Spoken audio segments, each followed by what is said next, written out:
ನಮಸ್ಕಾರ ವೀಕ್ಷಕರೇ, ವಿವ ನ್ಯೂಸ್ಗೆ ಸ್ವಾಗತ. ಇದು ಸುದ್ದಿಗಳ ಡಬ್ಬಿ.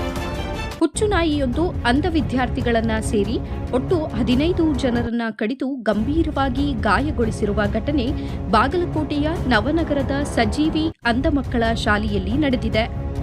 ಗಾಯಗೊಂಡ ವಿದ್ಯಾರ್ಥಿಗಳನ್ನ, ಶಾಲೆಯ ಸಿಬ್ಬಂದಿಯನ್ನ ಮತ್ತು ಇತರರನ್ನ ನವನಗರದ ಜಿಲ್ಲಾಸ್ಪತ್ರೆಗೆ ದಾಖಲಿಸಿ ಚಿಕಿತ್ಸೆಯನ್ನ ಕೊಡಿಸಲಾಗುತ್ತಿದೆ. ಕಳೆದ ದಿನವೂ ಹುಚ್ಚುನಾಯಿ ಅಂಧ ವಿದ್ಯಾರ್ಥಿನಿಯನ್ನ ಕಡಿದು ಗಾಯಗೊಳಿಸಿತ್ತು.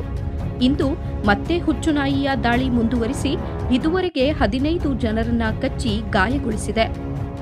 ಇನ್ನು ಬಾಗಲಕೋಟೆ ನಗರದಲ್ಲಿ ಬೀದಿ ನಾಯಿಗಳ ಹಾವಳಿ ಹೆಚ್ಚಾಗಿದ್ದು, ನವನಗರದ ಸಜೀವಿ ಅಂಧ ಮಕ್ಕಳ ಶಾಲೆಯ ಸುತ್ತಲೂ ಬೀದಿ ನಾಯಿಗಳ ಕಾಟ ಜಾಸ್ತಿನೇ ಆಗಿದೆ.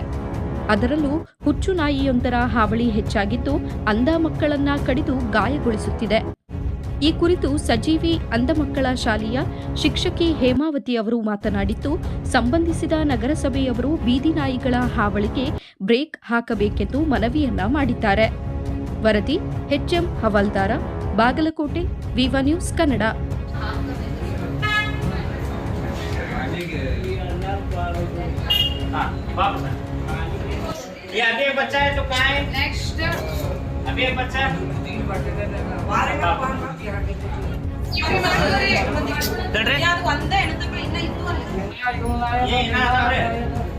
ಸ್ವಲ್ಪ ಜಾಗ ಬಿಡ್ರಿ.